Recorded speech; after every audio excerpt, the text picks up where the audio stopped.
Welcome to the show, Lone Star Gunners. This is Lone Star Gun Talk, and as always, I am your humble host, Derek Wills. I really appreciate you being here each and every week, and I have some very big news to share with y'all. Last week's episode, I was rather hard on Representative Phil King, and nothing has changed as far as my feelings towards him. I still believe that he killed constitutional carry because he did. However, I don't want to be a divider. After last week's episode, I realized that I was doing more to divide gun rights advocates and gun owners than to unify us. And to an extent, I was unifying us in anger, but that's not the way that I think good Texans should operate. I think that we should approach from a position of humility, and I think that we should try and promote unity to an extent to where we are all on the same page. I reached out to Representative King, and he has agreed to come on the show with us and answer whatever questions we may have. Now, that's not this episode, but I wanted to let you know that it is coming. Right now, we're just trying to figure out scheduling between his schedule and mine where we can both sit down and have a conversation, however long that may be. And, even throughout what he did, I still do believe that Phil King is a good man at heart. I just think that his politics are a little bit off as it comes to gun rights, and that's okay. Let's be real. It is okay to have disagreements. I've said all along that I am adamantly opposed to background checks, but I'm sure there are plenty of you out there who support them. And that's okay. We can disagree agreeably. And I want us to be able to do that even with people like Representative King, who actually did kill a piece of legislation that we liked, but maybe we should give him the chance to explain, and at least explain his position. And so I'm going to give him that chance. And I think that we should all be on board with it. And if you have anything in particular that you would like asked, feel free to let me know. And reach out to us on Twitter or on Facebook. Let me know if there's anything. And I'm going to create a post about this as well, so that way everybody kind of has an idea of what to expect. And hopefully we can get some real, honest answers. And hopefully we can begin to move on from what happened last session and focus on this coming session in January of 2019. If Phil King does become speaker and puts Joe Straus out of a job, basically, then we need to be able to at least have open lines of communication. The speakership is a very powerful position, and I just would rather have Phil King as an ally than as an enemy. And yes, I'm doing this because I want constitutional carry passed, but also because I think that humility and unity are a direction that can have a much bigger impact on the overall consequences than division and animosity. And that's why I am taking this approach. I still have my tenets. I still have my beliefs as to what gun rights should look like, and nothing will change that. And yes, Phil King did do an awful thing last session in my mind, where he tabled the only constitutional carry bill that we had. And he put out the bastardized version of HB 1911. There's no denying that. He did that. But I think that we owe it to ourselves, and I think he owes it to his constituents as to why he made that decision. And instead of blasting him constantly, like I did last episode, I think a better way to approach this is through humbling ourselves and just having a dialogue.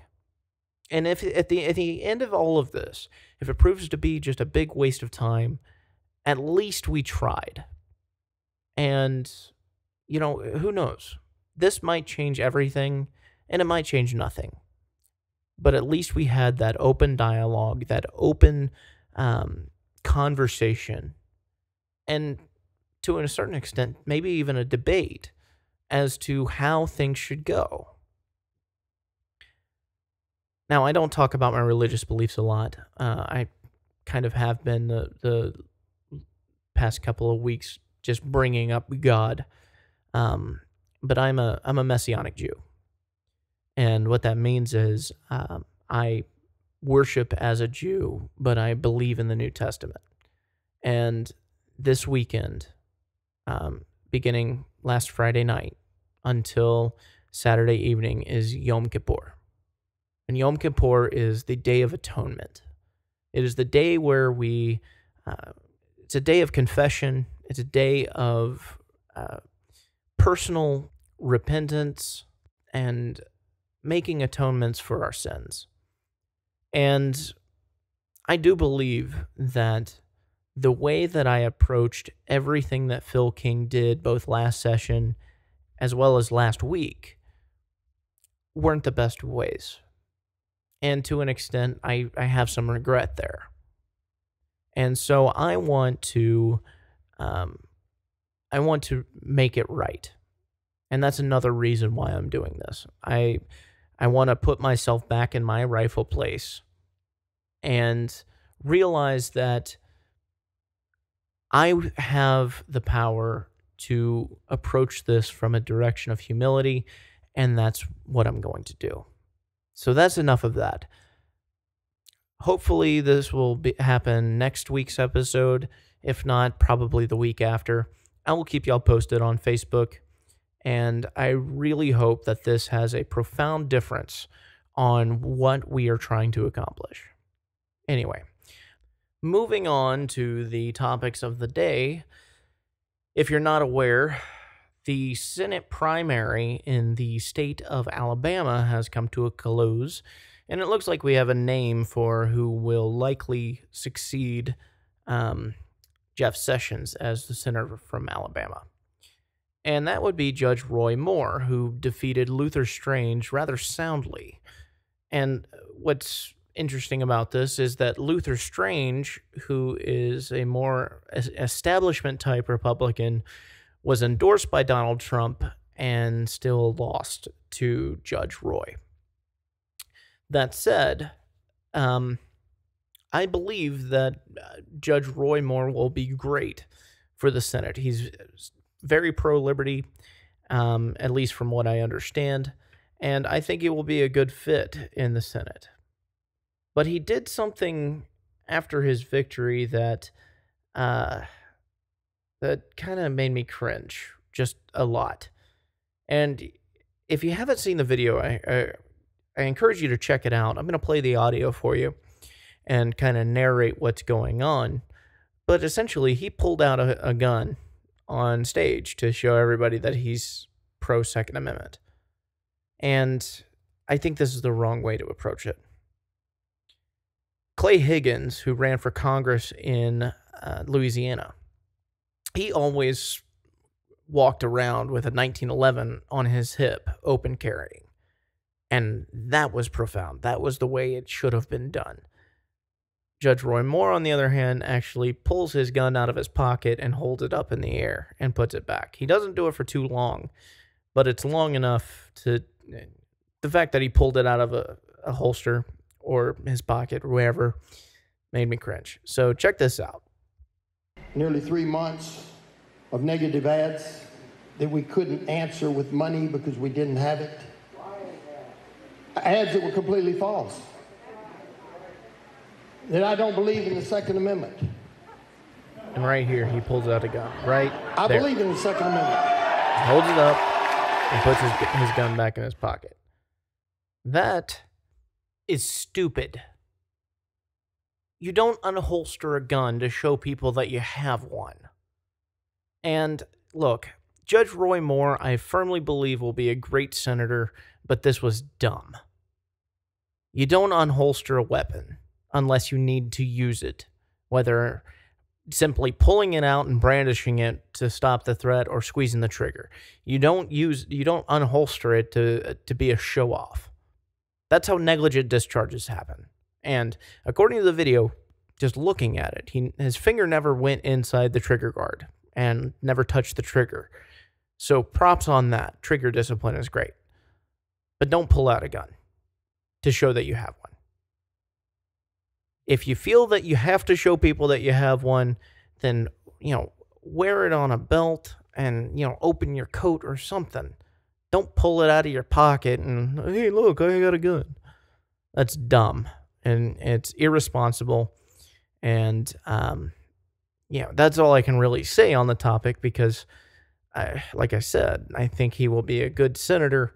It's just that that was dumb. He still has a campaign ahead of him because he still has to defeat his Democratic challenger. But I don't think that he will have too much of a problem, seeing as how it's Alabama.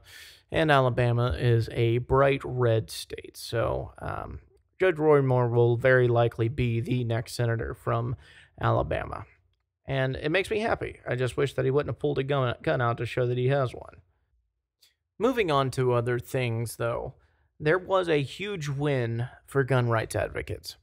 And that is that the Supreme Court decided not to act on a case out of Washington, D.C., which basically left the lower court's ruling in place. And what it was a case regarding whether or not you have to have a good reason in order to obtain a license to carry.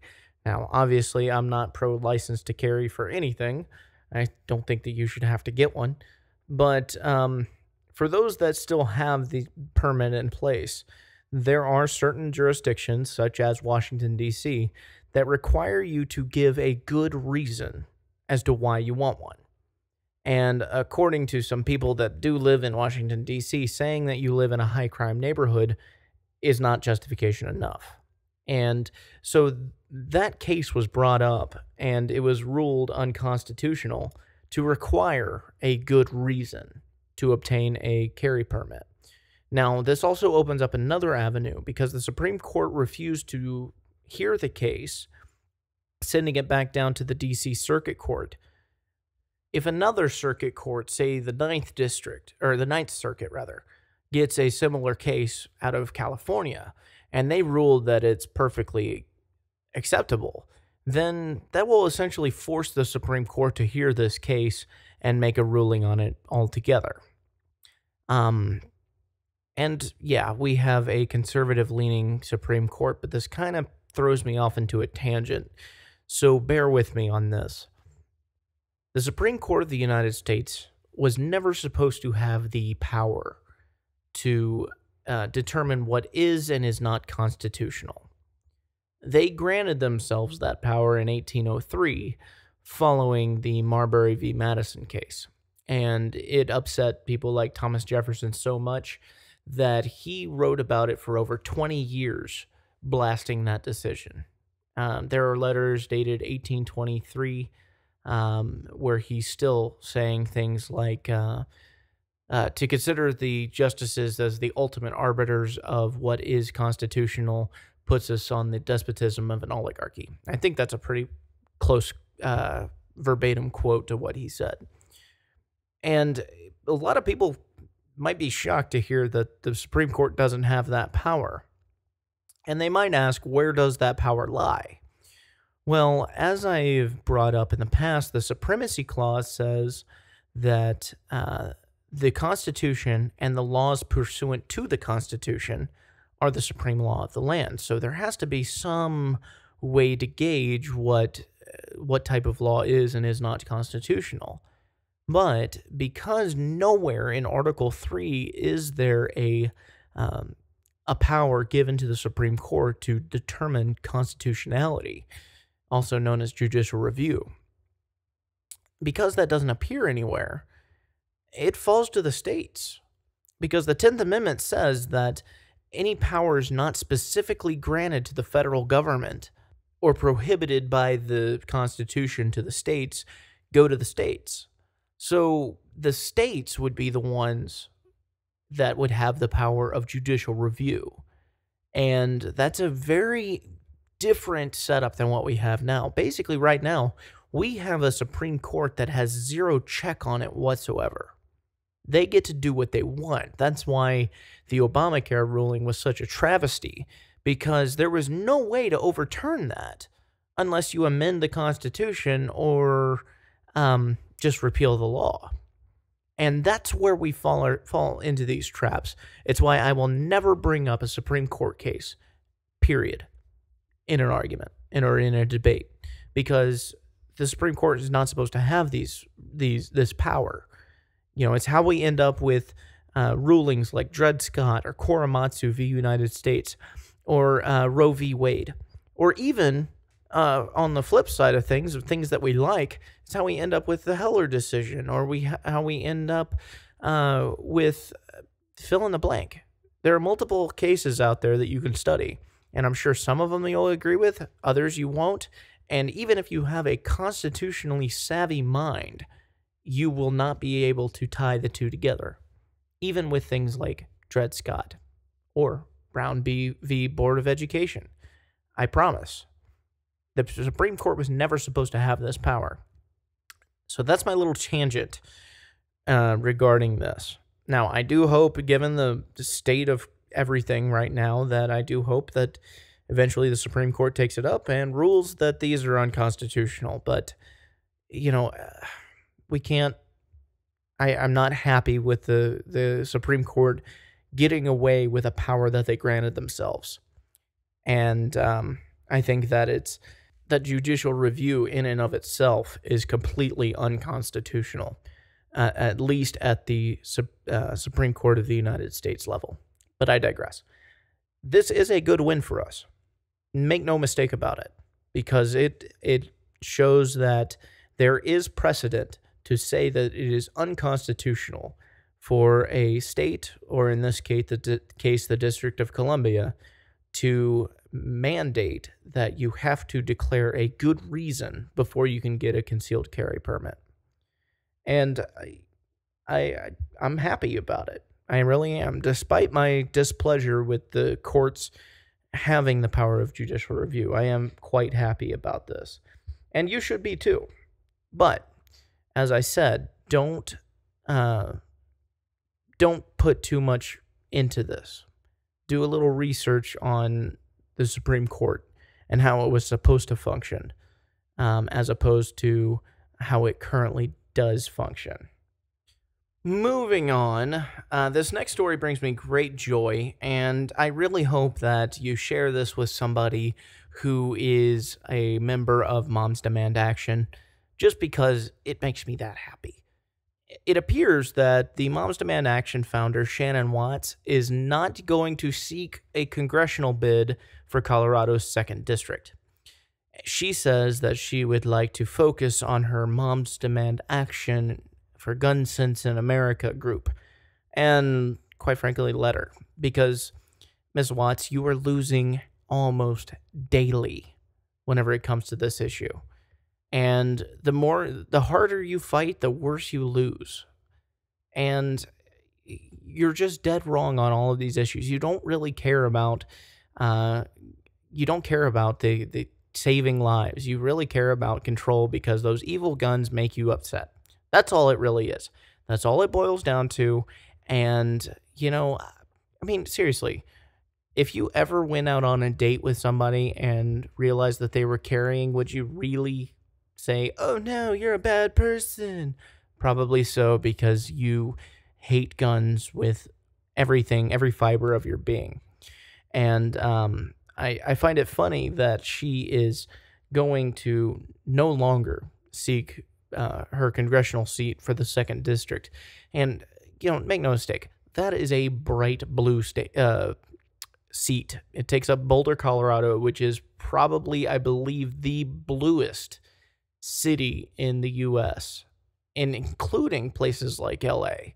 and New York. I want to say that Boulder, Colorado is even bluer than that, just by how big of a margin they win.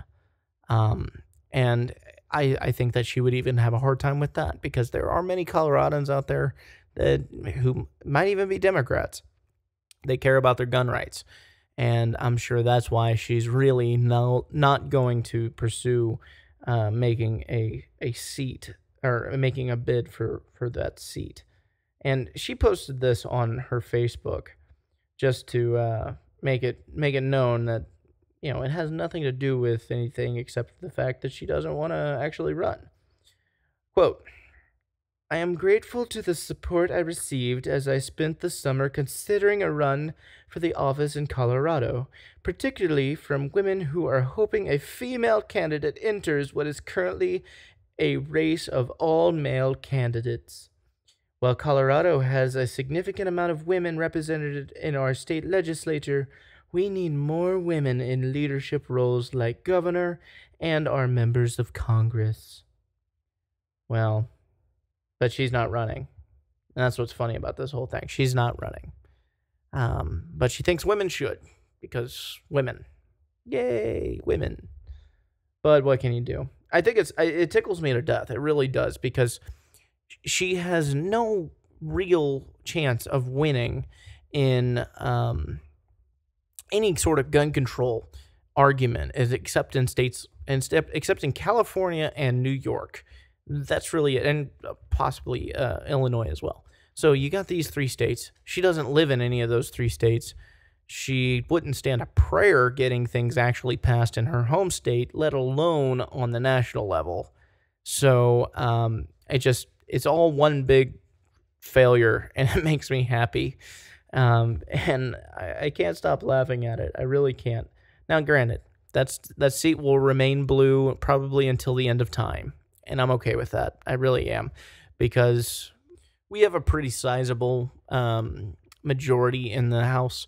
Not that I'm taking that for granted, but right now the makeup of the people, as it would be, is definitely more right-wing, pro-liberty minded, pro-gun minded individuals than Miss Watts would care to admit. So it makes me happy. It really does. And you know what's funny? Speaking of empowering women, women are on the rise of being concealed carry permit holders. And this is also out of Colorado, which makes me even happier, because it's shown that from the end of 2012 until June 2017, the number of females with permits in El Paso County, and that's El Paso County, Colorado, increased by 53.9% compared to the increase in mid-holding permits of 35.9%. So, for her to say that women need to be empowered, they're already taking steps themselves to empower themselves, because they are choosing their right to carry a firearm, to protect themselves against anybody who would seek to do them harm. Let's face it, a woman carrying a firearm it levels the playing field. And not that I'm, going out against women here, but it's a biological fact that a 250-pound man can easily overpower a 110-pound woman. It's just, there's going to be an exception to that rule, sure. But by and large, if you put a 250-pound man up against a 110-pound woman, the man will win. And he will be able to do whatever he wants to her. If she has a gun, on the other hand, then that no longer matters, because she has something that will put that person out on his butt, bleeding and crying and, possibly dying, because he wanted to infringe upon her liberty to go forth unmolested on her daily routine. And because she's carrying a gun, she now has not only a level playing field, but she now has a superior playing field. It is the great equalizer, and It makes me really happy that women are becoming more and more active in the gun rights world. And it's true from both an activism standpoint as well as just an everyday gun owner, I want to carry now standpoint. And it's fantastic. And I encourage more women to go out and get a firearm that suits them, to get a license if their state requires it to carry, and to refuse to be a victim. Because, I mean, men, we can kind of handle ourselves, and this is not a bash against women, so don't interpret it as that. It's just that more often than not, men can at least have a chance of fighting back another man. You know, I'm 258 pounds, and if I have a 260-pound guy, I have a much better chance than a 110-pound woman does. And, okay, yeah, maybe there's a 230-pound woman who can hold her own. More power to her. I'm not trying to take that away from her. But the fact that more women are becoming aware and going out and buying firearms and carrying firearms makes me so happy, because they are the ones who would be victimized more often than a man would be victimized. Now, obviously, that doesn't hold true for somebody who's wanting to shoot the place up. It gives us more of an advantage if more people are carrying to return fire. But I'm talking about specifically from somebody who wants to just beat somebody up and mug them, or, God forbid, rape them. This gives them an edge and gives them the ability to fight back if they would otherwise not have that. And chances are, just based off biological differences, that it would be much harder for them to fight off your average male assailant than another male having to fight off the same. It's science. You know, the science is settled, right? Anyway, this tickles me to death, especially in Shannon Watts' home state of Colorado. You know, maybe, Miss Watts, maybe you should empower yourself by going out and getting a firearm. Hell, I'll take you. If you want to come out here to Texas, or, you know, if my job ever takes me out to Colorado, I'll be more than happy to take you to the range, educate you on firearm safety, everything that you want, and there will be no law required, because I'll be happy to do it, because that's the way we should take care of it. We should take personal accountability for ourselves and want to go out and get some sort of familiarization with how the firearm that we own operates, as well as general safety. You know, we should never let complacency sit in. And what's really funny about this is it reminds me of a meme. There was a meme that we posted up on Lone Star Gun Rights, and it's probably been posted about 1,000 times before we ever got a hold of it. It is a picture of, you know, people exercising trigger discipline on things like a bottle of Windex, a impact wrench, or even, you know, just some type of spray cleaner. And it says that trigger discipline follows you everywhere, and it's so true. And it's not because we have a law that says thou shalt always maintain trigger discipline. It's because we have common sense. It's because we want to be safe as gun owners. You don't have to pass a law that says thou shalt always follow these safety rules and understand these laws in order to exercise your God-given right to carry a firearm. It's because we want to know the law. We want to know firearm safety because we don't want to accidentally shoot one of our own loved ones. These lefties drive me crazy because they push these narratives that if we don't have these specific laws, or if we repeal these other laws, then we'll have blood in the streets because people don't know how to act civilly without these laws. You know, they act like, oh, if you don't mandate that they have to take a safety class on how a gun works, or take a class on what the law is, then people are just going to be, oh, you cut me off about 2 blocks back yonder way, I'm going to shoot you because I don't know how to act like a responsible human being. Of course, we all know that that's not the case. If these weren't mandated by law, I'm pretty sure that everybody would still get along just as fine, and that people would still seek out what laws are applicable and what aren't, because we care about personal accountability and personal responsibility. And there are plenty of resources. Oh my God, it's not 1964 anymore. We have the internet. You can actually go up and look up the statutes and read them for yourselves. You've got other organizations that put on free seminars for people to teach them what the law is. And, you have a plethora of information at your fingertips that you can find information on and become knowledgeable.